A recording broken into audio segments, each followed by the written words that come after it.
Véritable success story de la radio Espace Guinée, les grandes gueules, détentrices des meilleurs scores radio en Guinée, de la meilleure émission talk show, a donné le créneau horaire du départ au bureau et du retour à la maison, récoltant depuis des années consécutives le titre d'émission la plus écoutée en Guinée, toutes catégories confondues. Un grand total de plus de 5 millions d'auditeurs ont été fidèles au talk show Les GG, diffusé jour après jour sur toutes les stations du réseau Adafo Média de 9h à 10h30, un exploit qui restera longtemps dans les annales de la bande FM en Guinée. Dans un instant, mesdames et messieurs, nous allons appeler Zion, Takana Zion, qui va intervenir évidemment sur notre antenne, candidat du PUP à la présidentielle de 2020. Faux, rétorque le parti, on va essayer d'en savoir dans un instant. Et pourquoi pas appeler aussi le président du PUP qui va intervenir sur notre antenne. Des réactions des auditeurs sur Twitter. Mamoudou Kondé, on va essayer de partir avec Alassane Diallo qui réagit. Salut, c'est Alassane Diallo. Dites à ce gouvernement moribond d'arrêter de nous saouler. Avait-il diminué le prix du carburant lorsque le baril avait baissé? Donc voilà, des réactions ce matin de ces auditeurs. On y va avec Noumou qui réagit. Vous êtes tous des VIP quand même. Voilà, sinon on a cet autre aussi, un Fodé Baldé de l'UFR qui réagit. Bonjour les grandes gueules. Je suis d'accord avec Roby, surtout que les tarifs sont doublés par tronçon. On a Aliou Ba aussi qui nous écrit ce matin. Aliou Ba qui est politique. Voilà, je n'ai plus à dire BL.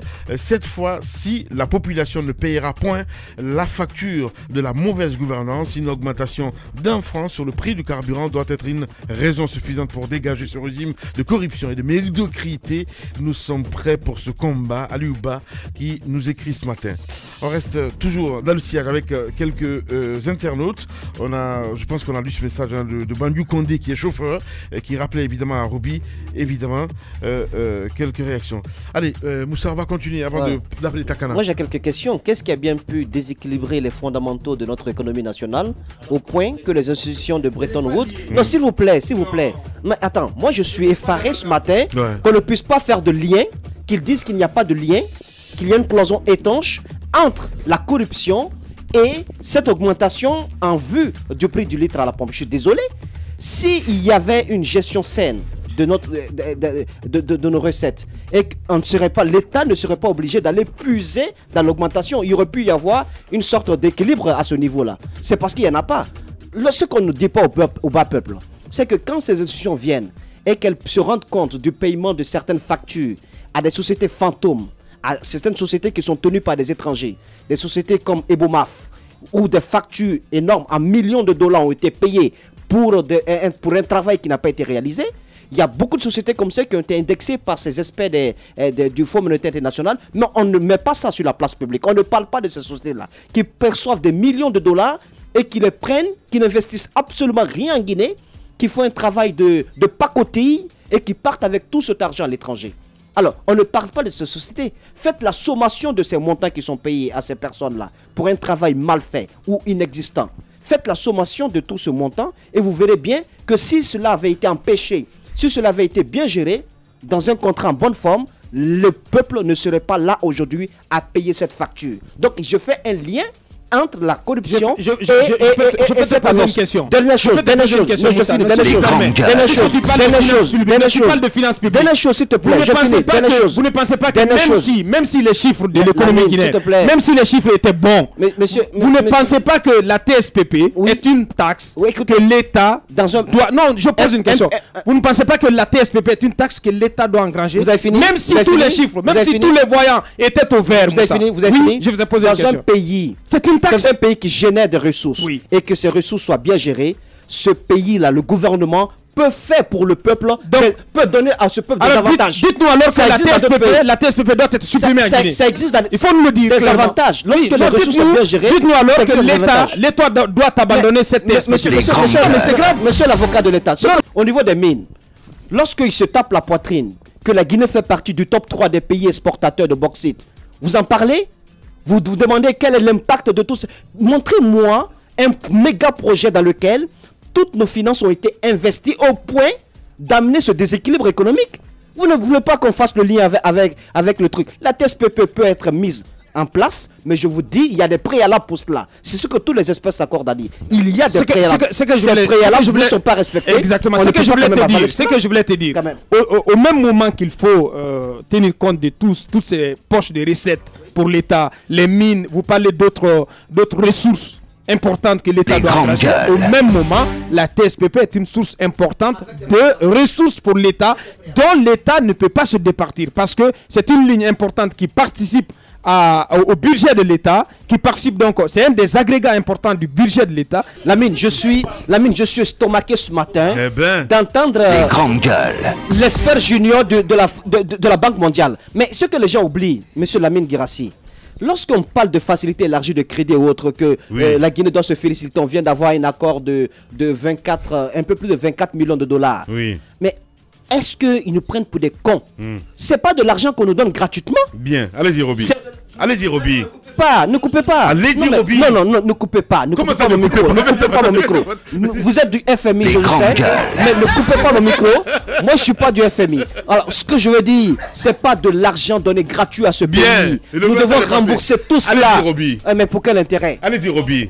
T'as coupé ton micro tout seul. Je ne souhaiterais pas qu'on joue avec les nerfs du bas peuple ce matin, en me parlant de je ne sais pas, d'agrégat, parce qu'Abakar, apparemment, il a fouillé le dictionnaire économique et d'agrégat et tout ça.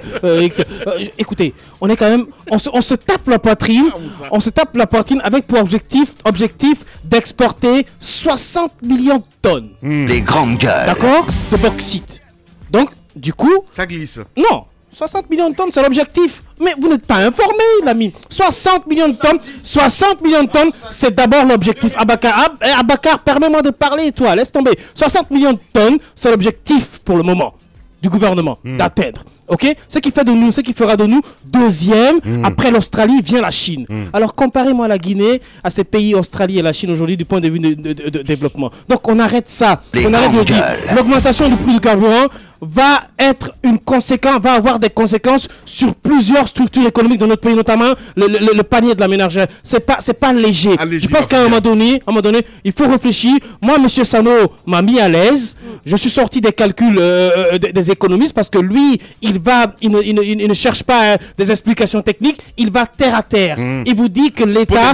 Non, c'est pas de la polémique. L'État a d'autres poches pour engranger de l'argent pour que les caisses de l'État soient fortes. Donc aujourd'hui, je pense qu'il faut arrêter de jouer avec les nerfs des peuples. On nous a dit ici, en 2010, ou je ne sais pas, le PPTE allait résoudre le panier de la ménagère, etc.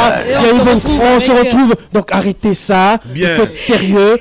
Il faut savoir que le Guinéen souffre énormément. Et à un moment donné, je pense que l'État doit être responsable. Ceux qui doivent diminuer leur train de vie, ce n'est pas nous. Nous, on n'en a pas. On déjeune avec une miche de pain sans boîte de sardines à l'intérieur. Eux, je pense qu'ils mangent bien du cornichon. Hein. Donc il faut faire attention, il faut faire la différence. Et moi, ce que je veux dire à Boubacar, c'est qu'on n'est pas obligé... Non. Non, c'est une précision. On n'est pas obligé de supprimer ce que tu appelles TSPP. On peut garder. Du moment où le niveau de vie des Guinéens est très élevé, on peut garder effectivement, on augmente. Ça n'aura pas d'effet parce qu'on est bien payé. Quand on va à l'hôpital, on est bien soigné à moindre coût. On va à l'hôpital. Je pense que vous devez sortir un petit peu de ce couteau. Non, Lamine, c'est très clair. Assisté. Non, c'est pas... Non. Bien. Radio Espace, les grandes gueules. Leur spécialité, c'est la démesure totale. Tant qu'ils ne changeront pas, nous ne changerons pas non plus. Les grandes gueules, à suivre tous les jours sur la radio d'opinion. Radio Espace. Très nombreux ce matin à réagir, évidemment. Continuez à le faire. Le numéro de téléphone s'affiche juste en bas de l'écran. Et Takana Zion est en direct ce matin chez les GG. Bonjour Takana Zion. Bonjour, monsieur Lamine. Bienvenue sur Radio Espace. Alors, Mashougi, ta galaxie, c'est d'être candidat à la présidentielle en 2020 sous la bannière du PUP. Sauf que de ce côté-là, on dit que tu n'es pas militant du PUP et donc tu ne peux pas être leur candidat. Je vous remercie de m'avoir rappelé. Je ne suis pas un homme politique. Je suis un citoyen qui est animé de bonnes intentions, qui pense à un meilleur avenir pour les jeunes de Guinée, les femmes de Guinée, les sages de Guinée. Par contre, je suis né et j'ai grandi dans la politique. Je peux dire à haute voix, sans risque d'être démenti par qui que ce soit, que mon père fait partie des membres fondateurs du premier temps de PUP. Donc, dans la continuité des œuvres que mon père a réalisées au sein du parti de PUP, je peux être candidat de PUP, je serai candidat de PUP. Vous voyez ? Ouais, on a compris. Non mais Takana Zion, sauf que ce n'est pas un héritage. Si ton père a été un membre fondateur du PUP, est-ce que ça te donne le droit d'être candidat si tu n'as pas la carte d'adhésion à la formation? A fait comme travail au sein du Parti de l'Unité et du Progrès, je peux être candidat pour le PUP. Je veux vous rappeler que j'ai commencé à voter pour le PUP depuis que j'ai 12 ans. Alors je suis militant de PUP. Monsieur Bangoura, son Excellence ne connaît certainement pas, et tous les militants du PUP, mais je suis militant du PUP et je peux dire à haute et intelligible voix... Takana Zion, vous êtes quand même jeune et vous vous exprimez au nom de cette jeunesse. Et au nom de cette jeunesse, on a besoin de plus de logique dans ce que vous êtes en train de dire. D'accord, votre père faisait partie du PUP, mais pour être président d'un parti politique, il y a un candidat déjà, il faut un processus. Et d'abord, vous ne militez pas au sein du PUP. Comment est-ce qu'aujourd'hui, un beau matin, vous pouvez dire que vous pouvez vous porter candidat pour le PUP? Est-ce que vous ne pensez pas que c'est quand même une petite dérive qu'il faut corriger rapidement? Oh non, ce n'est pas une erreur qu'on doit corriger. Ces vieux qui sont en train de diriger le PIP aujourd'hui devraient être fiers de voir un jeune Guinéen qui est en train de faire la promotion de PUP, qui est, n'est-ce pas, en train de faire renaître encore le PUP. Oui, mais vous vous rendez compte, Takana, que votre projet ne passe pas du tout auprès de ces vieux qui dirigent aujourd'hui le PUP. Samedi, Fodé Bangoura, non, samedi, vous avez suivi, samedi, à l'Assemblée générale du PUP, Fodé Bangoura vous a mis à l'index. Il vous demande donc de rectifier. Autrement, ils vont porter plainte contre vous. Je n'ai pas peur des intimidations. Ça ne m'intimide pas. Je suis un jeune homme courageux. Ce que je veux vous dire, c'est qu'il devrait être fier de moi aujourd'hui de lever le drapeau de PUP à un moment où le parti était presque mort. Bien. Alors, le PUP a besoin d'énergie fraîche, a besoin d'énergie de jeunes. Bien. Le PUP n'appartient pas à M. Bangoura. Bien. Cette envie. Takana. De PUP et il verra que je suis plus sollicité que lui à la tête de ce parti. Bien. Takana. J'en ai fini. Cette question. Je suis candidat du PUP, je le suis. Bien. Je suis né et j'ai grandi dans le PUP. Nos parents ont fait beaucoup de sacrifices dans ce parti. Bien. Je ne peux pas aller recréer le monde. Bien. Donc si je veux me présenter, je veux entrer en politique, vraiment, c'est au sein du Parti de l'Unité et du Progrès que je vais me présenter. Je serai candidat, je peux être candidat et je le serai. Voilà. Bien. Dites-nous, Takana, mais attendez, Abakar, cette question, parce que cette envie, soudain, de faire de la politique, on a vu Eli Kamano récemment qui a dit qu'il arrêtait la musique. Donc vous aussi, vous allez faire comme Eli, arrêter la musique et puis s'occuper de la politique? Moi, je n'arrête pas la musique à cause de la politique. La musique, c'est mon métier de base. Je vais continuer à chanter. J'ai fait un album en Jamaïque qui s'appelle Human Supremacy. J'ai investi plusieurs milliers de dollars là-dessus. Et il doit sortir, comme on appelle, vers les mois de septembre en Europe. Bien. Je vais faire mes tournées et je vais m'occuper de ce que je dois m'occuper. Mais je n'abandonne jamais la musique pour la politique. Bien. Est-ce que Takana aura l'âge requis en 2020 pour pouvoir revendiquer en tout cas l'investiture du PUP comme candidat? Est-ce que vous aurez 35 ans requis? J'aurai l'âge requis. Vous aurez 35 ans en 2020? Tu penses que comme on appelle, quand les politiciens ou les artistes ou les musiciens, ils donnent un âge, c'est leur véritable âge? Vous avez quel âge maintenant? Vous avez quel âge maintenant? Ça ne regarde personne. Ça. Bien, quand même. Allez, Titi, mais non, quand même.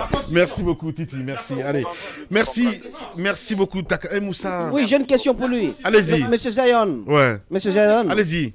À quoi est-ce que le peuple de Guinée peut s'attendre lorsqu'un Takana Zion est quand même porté à la tête du pays? Qu'est-ce que vous avez à nous proposer? Ils doivent s'attendre à beaucoup de bonne volonté. Ils doivent s'attendre au travail. Ils doivent s'attendre à ce qu'il y ait plus d'investissement sur l'éducation, la santé et surtout l'autosuffisance alimentaire. La Guinée a tout ce qu'il faut pour être parmi les pays les plus puissants de l'Afrique de l'Ouest. Mais je remarque, comme on appelle malheureusement, que c'est juste la mauvaise volonté de nos leaders politiques qui amène le pays, n'est-ce pas, comme on appelle, dans le chaos et que les gens ils ne peuvent pas s'entendre entre eux et que nous sommes divisés. Et c'est ce que, comme on appelle, nous sommes en train de réparer aujourd'hui à travers, et depuis très très longtemps, à travers non seulement des musiques qui rassemblent les Guinéens, des musiques qui conscientisent les jeunes et qui les poussent, n'est-ce pas, à aimer l'éducation, à pouvoir s'éduquer tous les jours. sans dépendre de qui que ce soit. Car bien, le message est passé. Merci beaucoup, Takana. Les Guinéens soient respectueux des lois. Bien. Et tout, et comme on appelle, il faut investir beaucoup dans l'éducation et faire en sorte qu'il y ait plus de jeunes conscients. Le message est passé. Takana Zion, merci beaucoup. Et cette confirmation d'ailleurs du président du PTS. Il faut m'appeler son excellence Mohamed Mokhtar Souma. Voilà. Dans tes rêves. Les grandes gueules d'Adafo Média, seule émission dans l'histoire de la radio en Guinée à franchir le cap des 5 millions d'auditeurs. À Bokeh, Cancan, Labé sur Radio Espace Région. À Kindia sur Kanyazik. En forêt sur Saheli FM. Meilleure émission talk-show panafricaine sur le continent, jamais éditée dans la sous-région. Bienvenue chez les GG. Ici, on ne prend pas de gants. Les affaires courantes, le conseil des grandes gueules. Oui, Abakar, on parle de journée d'élevage, mon cher ami. Oui, journée de l'élevage, journée de l'agriculture. Les journées s'enchaînent. Le président était à l'Abbé, donc à la rencontre des éleveurs. Beaucoup de choses sont dites de ce côté. Nous avons approché le ministre de l'élevage ce matin qui dit donc n'avoir pas encore compilé les enseignements qu'on peut tirer de ces journées de l'élevage. Le président a promis donc de transformer l'élevage au Fouta en or pour cette région. Reste à voir la concrétisation de toutes ces promesses. Mais beaucoup de promesses ont été faites dans les deux secteurs, le secteur de l'élevage et le secteur de l'agriculture. Beaucoup d'investissements ont été annoncés, mais pour le moment, les résultats tardent à venir. Si vous prenez par exemple le secteur de l'agriculture, le président à l'Abbé, il a parlé de 2 usines. Vous vous rappelez, l'usine de Taillère et l'usine de Ki. Mais pendant ce temps, il faisait l'éloge de l'usine Toguna Moussa, vous vous rappelez, cette usine d'engrais, mais qu'il a contribué lui-même à assassiner la mine. On va revenir là-dessus ces jours-ci. Donc ce sont les contradictions, les propres contradictions de la gouvernance d'Alpha Condé. Au même moment, il fait installer une unité de production d'engrais. Au même moment, il fait venir 100 000 tonnes du Maroc qu'il fait transporter par ses amis auxquels il ne paye pas d'argent. Et je vais parler de Fadi, je vais parler de Bobo Denke, qui ont transporté ces engrais. Oui, bien entendu, qui ont transporté ces engrais. Mais les factures restent impayées. Donc vous ne pouvez pas vouloir faire la promotion, développer des secteurs, pendant que les acteurs majeurs de ces secteurs-là, vous contribuez à les agenouiller. Ça ne marche pas comme ça, honnêtement. Voilà. Allez, Mafoudia, pardon. Voilà. Et je voulais terminer là-dessus avec la pépinière. La pépinière vous avez visité, vous étiez avec nous en forêt. La pépinière du côté de Lola, où on a importé donc du café Mercedes et du cacao, etc. Il y a une grande pépinière là-bas qui a été visitée par le chef de l'État avec des vues aériennes, vous avez vu à la télévision. Ça a été un projet qui est porté par le Malien Kanyasi. Vous connaissez Kanyasi? Oui. Je vais vous dire que ça sent une grosse surfacturation, on va y revenir. Bien, allez-y Mafoudia. Moi je veux parler de ces examens. On n'a pas encore tiré les leçons sur les défaillances qu'on enregistre lors des examens. Aujourd'hui, il y a pas mal de choses qui sont en train de se passer quand on prend les cotisations en classe pour donner aux surveillants qui ne jouent pas leur rôle. Pour moi, ici, c'est l'occasion d'appeler ces surveillants. C'est vrai que beaucoup d'étudiants sont passés par là. Nous tous, on a dû cotiser, mais après, on se rend compte que c'est un système qu'il ne faut pas encourager. Les téléphones qui rentrent en classe, on en reparlera quand les examens, les résultats vont sortir. Déjà, il y a un observatoire qui se prononce, qui demande à ce qu'on annule ces examens. C'est déjà grave. On va attendre d'avoir plus d'éléments, mais il faut à un moment qu'on tire les leçons. Les examens qui sont en train de se passer, on revit la même chose. Les élèves qui sont en classe, qui sont en mesure d'envoyer des textos à l'extérieur, on leur envoie des sujets traités à l'intérieur, des téléphones qui rentrent, les surveillants qui acceptent de l'argent et laissent les élèves échanger. Je pense qu'aujourd'hui encore en Guinée, on est en train de laisser l'essentiel. Allez-y, mon cher Roby. En 2 mots, je voudrais simplement dire que les conclusions de Abakar sont délicieuses dans la mesure où c'était le même Abakar il y a quelques minutes qui nous parlait d'une économie affaissée avec des agrégats, je ne sais où, qui du coup revient et lui-même plonge dans la contradiction du gouvernement et nous parle du secteur privé qu'on est en train de tuer, que le président de la République lui-même est en train de tuer. Il nous parle du comment il appelait le PP, comment il le SPT, je sais pas, la taxe TSPP. Il parle de TSPP. Merci Moussa Moïse, je suis bien d'accord avec Abakar, simplement pour dire Abakar que dans un pays, quand on lutte contre la corruption, l'économie devient forte. Bien, allez-y Moussa Moïsi là. J'ai un engagement qui a été écrit par un Portugais qui n'est plus de ce pays, qui a quitté le pays par la complicité de certains Guinéens, où il reconnaît qu'il a donc assisté au viol d'une jeune fille, d'une jeune Guinéenne, et qu'il s'engageait donc pour le dédommagement à payer 500 000 €. Et tout cela s'est passé au PM3. Je vais m'approcher aujourd'hui de Gabriel pour qu'il m'explique, puisque c'est lui qui a auditionné ce Portugais, comment est-ce qu'il a pu quitter le pays. Est-ce que l'argent, 500 000, l'engagement qu'il a pris, est-ce que l'argent a été payé? Parce que la jeune fille, on a découvert qu'elle a été violée, que lorsqu'elle a été donnée en mariage, vous savez, dans la coutume Peul, lorsque vous y allez, et que vous n'êtes pas vierge, on retourne le colis. Elle a été retournée par son mari, et c'est là où elle a ouvert la bouche pour expliquer à ses parents. Donc il y a des dessous, il faut qu'on en parle, ça sent des sous. Et les détails, c'est demain. Ouais, les détails demain, évidemment. Allez, on va essayer de parler. Parce qu'il a poussé. On a 2 minutes encore, Abakar. On parle de l'affaire Sidiki Mara. Oui, l'affaire Sidiki Mara, parce que vous avez vu le président, vous l'avez entendu, de Kamsar à Labé, en passant par Fria, le président a martelé que désormais plus de pagaille dans les zones minières. Et il fait référence forcément au cas Sidiki Mara. Sidiki Mara qui est considéré aujourd'hui par plus d'un acteur parmi les défenseurs des droits de l'homme comme le prisonnier personnel du chef de l'État. Parce que cet avocat, il a été enlevé, on va le dire comme ça, cueilli à Boké, a conduit au PM3 puis à la prison centrale. Malgré tout ce qui a été mis en avant comme défaillance dans la procédure, tout ce qui a été dénoncé, malgré l'implication du barreau, le barreau guinéen qui d'ailleurs fait une communication sur son cas aujourd'hui, ce qui s'annonce, c'est que le président veut punir ce syndicaliste parce qu'il veut désormais que plus personne parmi les syndicats n'ose aller fureter son regard dans les affaires des mines du côté de Boké, parce qu'il y a beaucoup de choses qu'on veut cacher au peuple de Guinée. Donc c'est quelqu'un que le président veut envoyer à la guillotine. Je pense qu'il faut un peu respecter la justice. Titi. Voilà, Sadou Bakar Diallo tout simplement. Toujours l'excès. Allez, grand merci à Abdul Karim qui nous écrit, Abdul Karim Bangoura. Toi-même, tu demandes à tout le monde s'il se présente aux élections. Et toi, Konaté t'a dit d'aller en politique. Voilà, c'est Abdul Karim qui nous écoute, qui nous écrit Orange Guinée. On a aussi Barry qui nous écrit Lamine, tu es terrible. Ok, il n'y a pas de problème, j'ai bien compris. Takana Zayon, selon les informations publiques, est né le 30 juin 86. Voilà, c'est Moussa Daraba qui donne ces infos. Grand merci à Banks qui nous écoute du côté de Paris. Diba Minimono aussi qui réagit. Le principe de la flexibilité avait été négocié avec le syndicat, c'est-à-dire quand le baril chute, le prix à la pompe chute et inversement. Donc voilà, merci beaucoup Diba.